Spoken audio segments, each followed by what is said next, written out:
Sanggar Cerita mempersembahkan Sabda Pandita Ratu.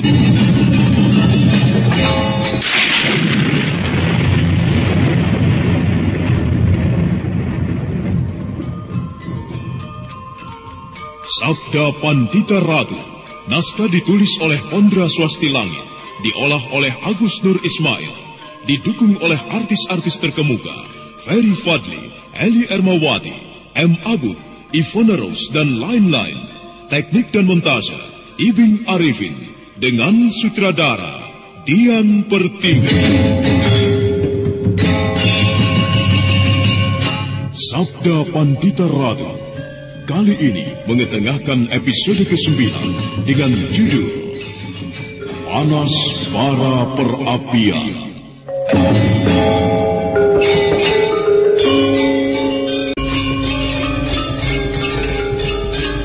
Senopati Diposari yang merasa telah mengawasi Ken Arok semalam suntuk di rumah Kebo Ijo dan merasa yakin Ken Arok tidak melakukan apa-apa, menjadi terkejut ketika Brahmana Loh Gawe mengatakan bahwa dia telah terkecoh.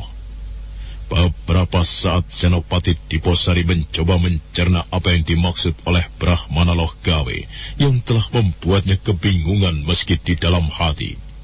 Dia telah mereka-reka dugaan apa kira-kira yang telah terjadi. Tolong dijelaskan lebih rinci lagi, Bapak.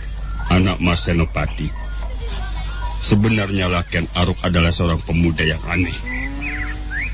Benar-benar seorang pemuda yang aneh. Ia seorang pemuda yang mempunyai ilmu kanuragan sangat tinggi, sangat mandraguna. Dan berbagai ilmu kanuragan yang tersimpan di dalam tubuhnya itu tidak didapatkan dari berguru. Akan tetapi ilmu itu seperti ada begitu saja di dalam tubuhnya. Anak Mas, benar anak Mas Diposari telah merasa menjaga Ken Arok? Merasa telah mengawasinya semalam suntuk? Benar, Bapak Brahmana. Anak Mas, kau telah dikelabuinya. Aku pertegas sekali lagi, apa yang kau lihat adalah bayangan semu. Sedangkan Ken Arok yang sebenarnya, apa yang dilakukannya tentu saja kau tidak tahu. Yang Widi Batara Agung. Jadi, demikiankah Bapak? Benar, anak Mas. Pantas. Bapak, nampaknya Bapak Brahmana orang yang paling mengetahui siapa Ken Arok dan apa saja yang bisa dilakukannya. Juga keterangan Bapak bahwa semua ilmu kanuragan yang aneh-aneh itu dia miliki tanpa berguru. Lalu, apa artinya semua itu? Dan barangkali Bapak bisa memberikan jalan, langkah apa yang mungkin bisa kita tempuh. Anak Mas, apa yang akan aku katakan ini boleh kau anggap sebagai sebuah teka-teki yang harus anak Mas cari sendiri jawabnya. Atau janganlah anak Mas bertanya kepadaku. Apakah jawabnya? Ken Arok adalah sebuah takdir. Aku atau siapapun tidak akan ada yang mampu mengubahnya. Nah, selamat berpisah.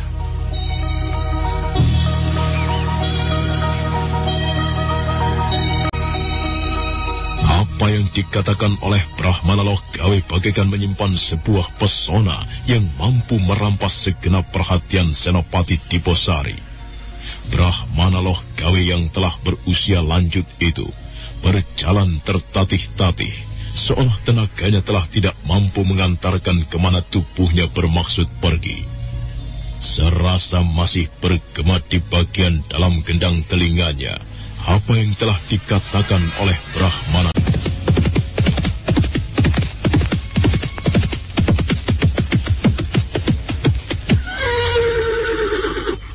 Bagaimana hasilnya, Noroyudo? Tidak banyak orang yang memiliki kuda berbulu putih, Tuhan. Di wilayah Tumapel hanya terdapat 4 ekor kuda yang berwarna putih yang mempunyai ciri demikian khas seperti kuda yang ditunggangi oleh orang yang berusaha mengacau Tumapel itu. Dan bagaimana dengan pemiliknya? Pemiliknya mengaku bahwa kudanya tidak pernah keluar kandang dalam 3 hari ini, Tuan. Dan kau percaya dengan kata pemilik kuda-kuda itu, Noroyudo? Tentu saja tidak, Tuan. Kuda-kuda itu semuanya telah saya perintah untuk dibawa ke barak pasukan berkuda. Diamankan untuk sementara, Tuan. Bagus.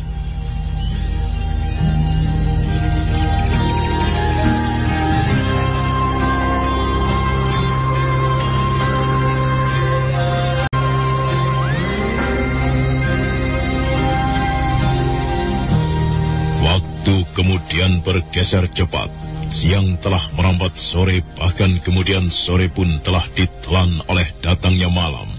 Dan sebagaimana malam-malam sebelumnya, Tumapel kembali diguncang oleh sebuah peristiwa yang menggetarkan, perampokan. Bahkan Ken Arok sendiri terkejut ketika Kebo Ijo menyampaikan sebuah warta atas apa yang telah terjadi. Apa katamu? Ulangi, Kebo Ijo.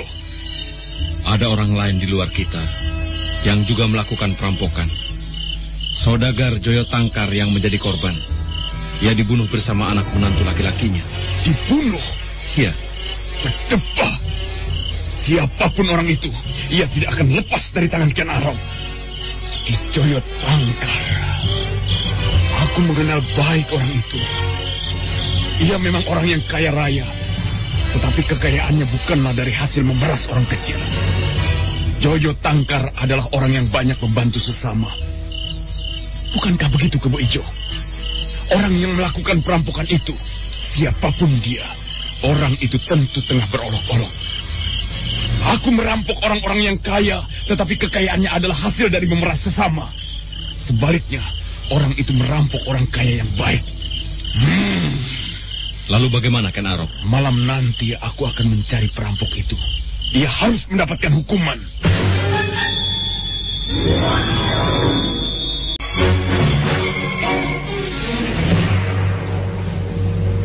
Maka demikianlah, peristiwa di pagi itu kembali menggegerkan kota Tumapel dan segera menjadi buah pembicaraan siapapun. Tunggul Amatung menjadi merah padam ketika Senopati Pragolapati melapor kepadanya.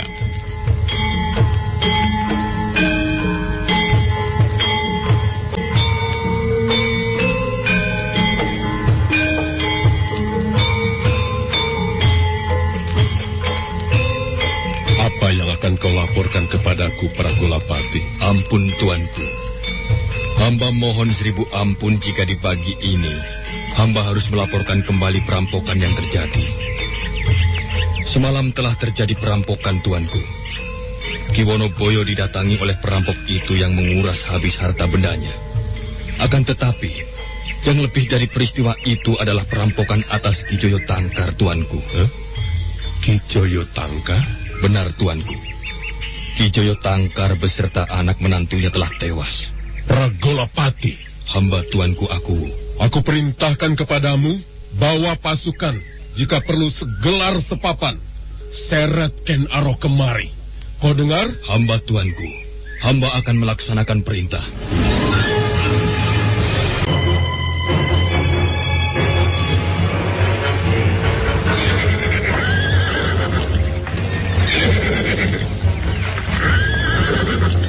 Ada apa ini, Kakang Pragolapati? Kakang telah menyiapkan pasukan sedemikian banyak. Kau telah mendengar apa yang terjadi semalam? Iya. 2 perampokan lagi. Ki Wonoboyo menjadi korban perampokan. Juga Ki Joyo Tangkar. Ki Joyo Tangkar menjadi korban dari ulah perampokan itu. Ia dibunuh bersama anak menantunya. Benar. Tuanku Aku Tunggul Ametung menjadi marah sekali. Beliau memerintahkan kepadaku untuk menyeretnya. Aku diperkenankan untuk menggunakan pasukan serta wewenang. Nah, aku minta kau bergabung pula. Baiklah. Noroyudo, kemari kau. Saya, tuanku. Apakah belum siap? Sudah siap, tuanku. Baiklah, mari kita berangkat.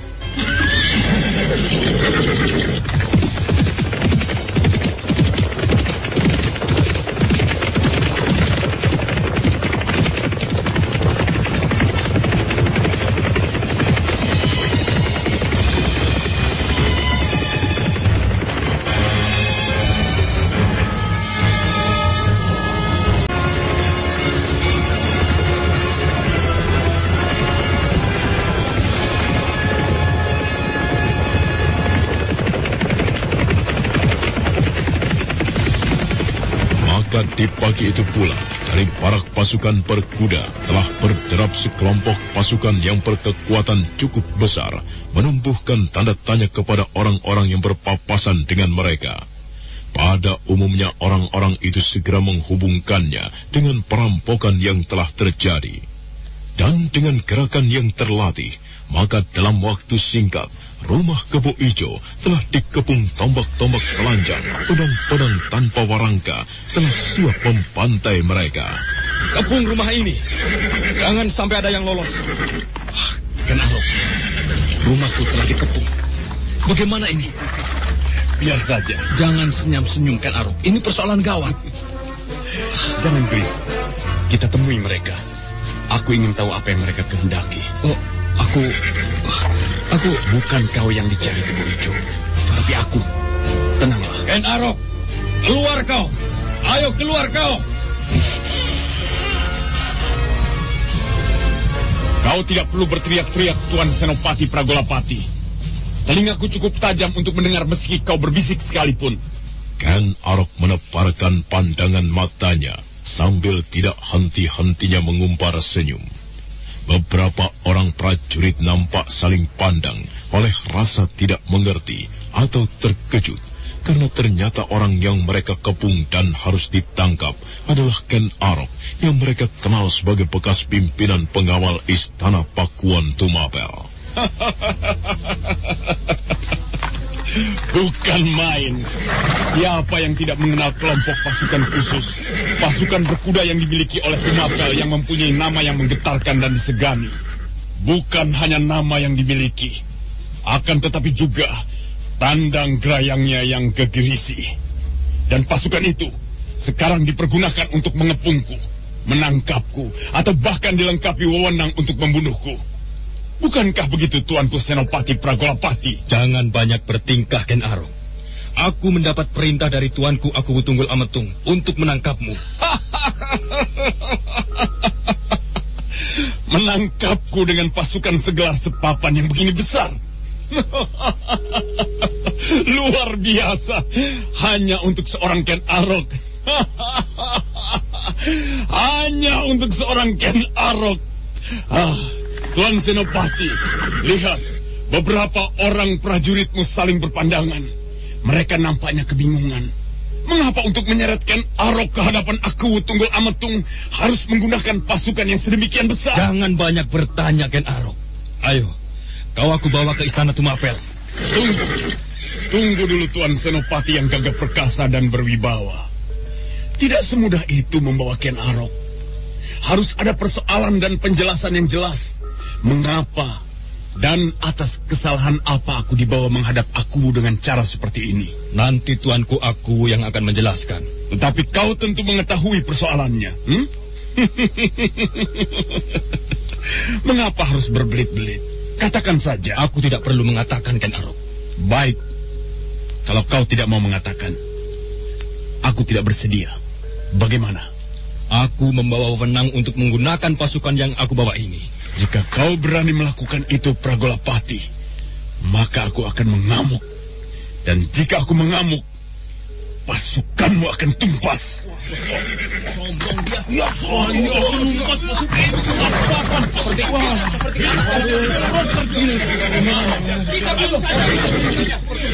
Katakan, untuk urusan apa aku memanggilku?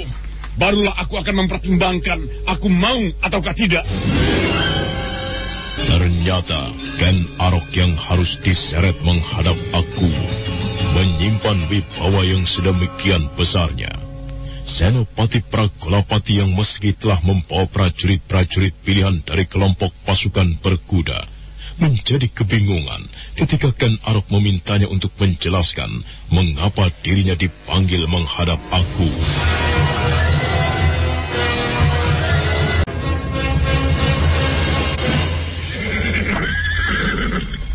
Katakan, jangan hanya kebingungan saja kau Senopati Pragolapati. Untuk urusan atau kesalahan apa aku memanggilku dengan cara seperti ini?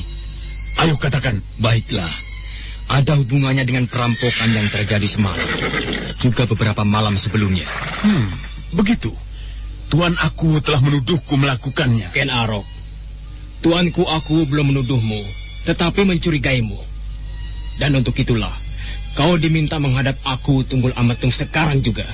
Jika itu yang kau katakan, Kakang Senopati Diposari, maka bagiku atau bagi Ken Arok lain artinya. Mengapa untuk memanggil Ken Arok harus dengan cara seperti ini? Dengan menggunakan prajurit sedemikian banyaknya. Ini bisa aku artikan bahwa aku telah dianggap menjadi terdakwa perampokan itu. Bukan sekedar praduga, bukan sekedar rasa curiga. Dan aku tidak mau diperlakukan dengan cara seperti ini. Maksudmu? Maksudku sudah jelas. Aku tidak mau diperlakukan seperti ini. Ken Arok, aku telah membawa wewenang untuk membawamu. Meski dengan cara kekerasan, atau meski harus menggunakan bebanten korban yang berjatuhan. Baik. Aku layani. Dengan senang hati aku akan melayani. Dan jangan salahkan aku jika cukup banyak prajuritmu yang akan aku tumpas di tanganku. Prajurit, tangkap Ken Arok. Atau bunuh jika melawan. Tunggu.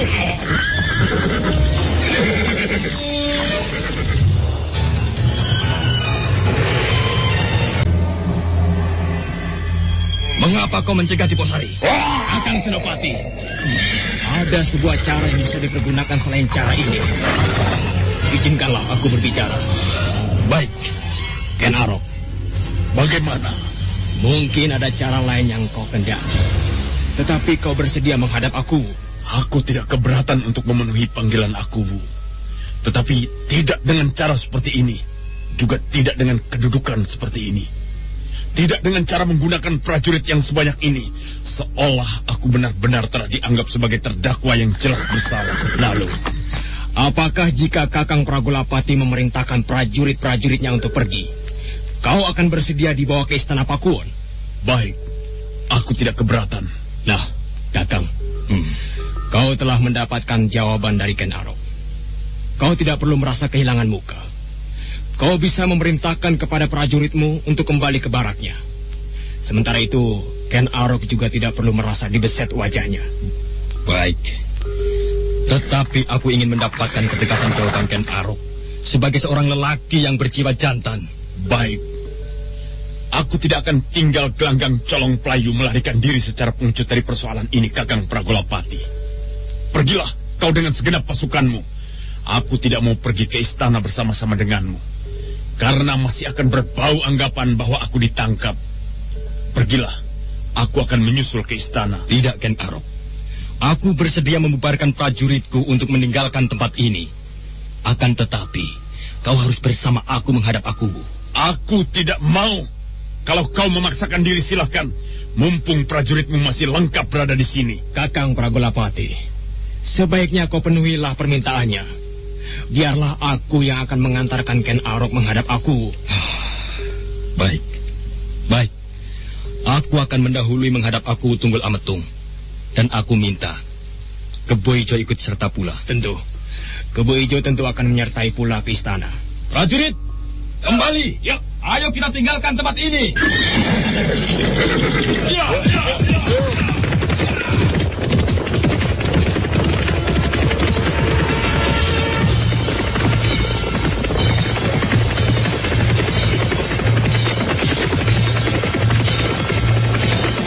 Maka para prajurit segera berderap meninggalkan Ken Arok, Kebo Ijo, serta Senopati Diposari yang berdiri termangu.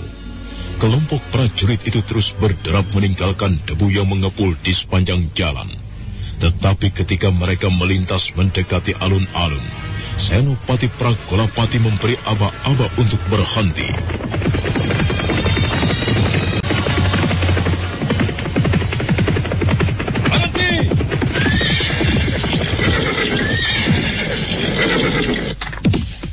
Kita semua tidak jadi kembali ke barak pasukan berkuda, tetapi kita menuju ke istana Tumapel. Kita bantu para prajurit penjaga istana. Dan jika Ken Arok itu bertingkah macam-macam, kita bunuh dia. Ayo kita ke istana.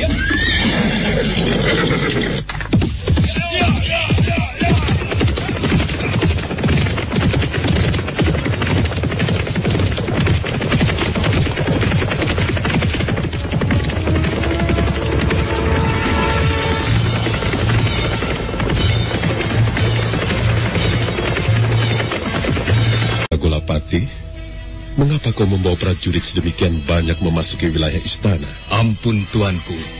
Hamba harus menjelaskan sesuatu. Katakan, Pragolapati. Semua ini karena Ken Arok, tuanku. Senopati Pragolapati kemudian menjelaskan semua yang telah terjadi, tanpa secuil kecil pun yang tercecer atau terlampaui. Aku Tunggul Ametung mendengarkan dengan seksama, dan kemudian mengangguk-anggukan kepalanya. Demikianlah, tuanku. Hamba mohon tuanku berkenan untuk mengerti atas tindakan yang telah hamba ambil. Baiklah, aku bisa mengerti, Pragolapati.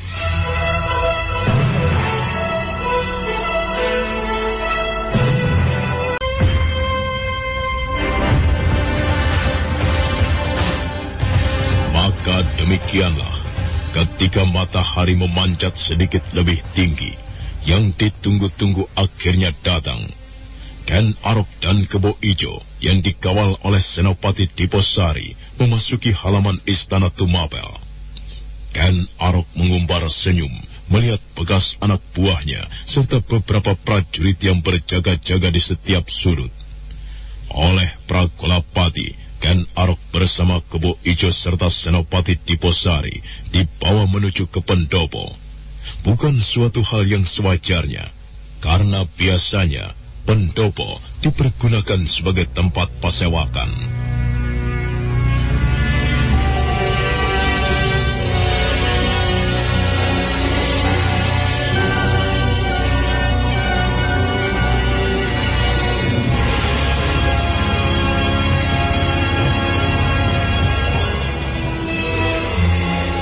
Bukan main.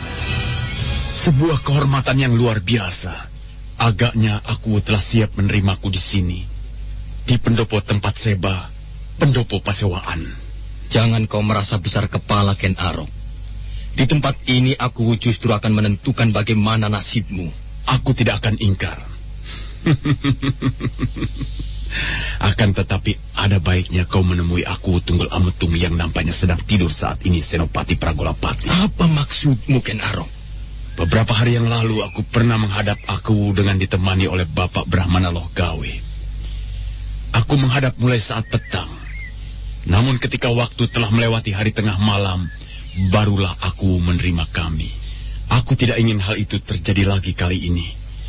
Karena hal itu aku nilai sebagai keangkuhan dan kesombongan. Jika hal itu terulang, lebih baik aku pergi. Wajah Senopati Pragolapati tiba-tiba menjadi merah padam mendengar ucapan Ken Arok.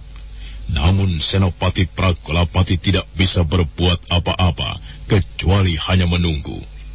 Ternyata apa yang dikatakan oleh Ken Arok benar. Meski beberapa saat waktu berlalu, aku Tunggul Ametung belum muncul juga di pendopo. Nah, apa kataku? Betapa sombongnya orang itu. Kau tidak bisa mengatakan aku sombong, Ken Arok. Sesukaku. Pada kenyataannya memang begitu. Aku yakin, meski aku telah menghadap sekarang, namun baru malam nanti atau bahkan barangkali besok, aku akan menemui kita di sini. Selamat tinggal.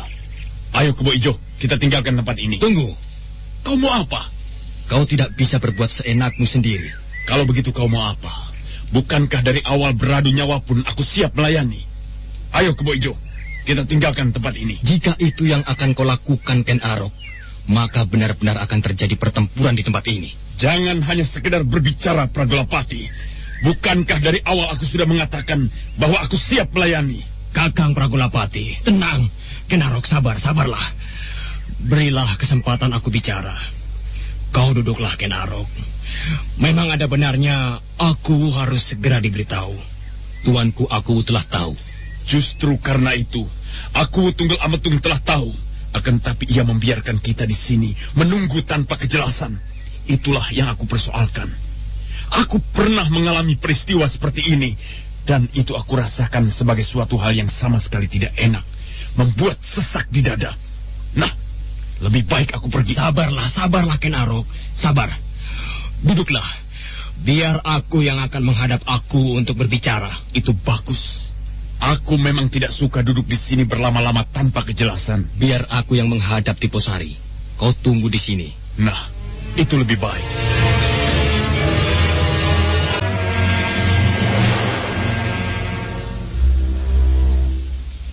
Dengan wajah yang masih nampak merah padam, Senopati Pragolapati segera beranjak pergi, diiringi tatapan mata Diposari dan Kebo Ijo. Sedangkan Ken Arok memandang kepergian Pragolapati dengan tersenyum-senyum. Adalah Kebo Ijo yang merasakan ketegangan luar biasa di dalam hatinya. Dia justru mengumpat, meski umpatan itu hanya bergema di dinding hatinya sendiri. Kau memang keterlaluan, Ken Arok. Mengapa? Kau membuat jantungku serasa akan terlepas.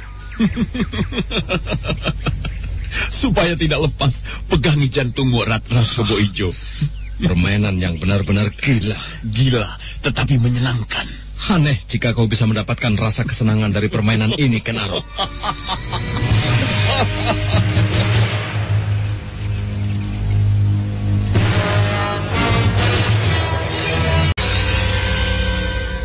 Dada Senopati Diposari berdesir mendengarkan Arok yang berani tertawa lepas tanpa kendali. Suara itu bisa sampai di bagian istana dalam dan bisa dianggap sebagai perilaku yang tidak patut. Namun tiba-tiba Senopati Diposari terbayang pada seorang kakek tua yang telah meninggalkan sebuah tanda tanya pada dirinya. Tanda tanya yang selalu menggoda hatinya kapan saja. Anak Mas, apa yang akan aku katakan ini boleh kau anggap sebagai sebuah teka-teki yang harus anak Mas cari sendiri jawabnya. Atau janganlah anak Mas bertanya kepadaku. Apakah jawabnya? Ken Arok adalah sebuah takdir. Aku atau siapapun tidak akan ada yang mampu mengubahnya. Berulang kali Diposari mencoba mencari makna dan jawab dari kata-kata Brahmana Loh Gawe itu. Tetapi senyampang ia melakukannya, dia tidak pernah menemukan jawabannya. Untuk mengetahui apakah jawabnya, tampaknya aku harus menunggu dan menunggu. Apa yang kau lamunkan, Kakang Senopati Diposari? Tidak. Aku tidak melamunkan apa-apa.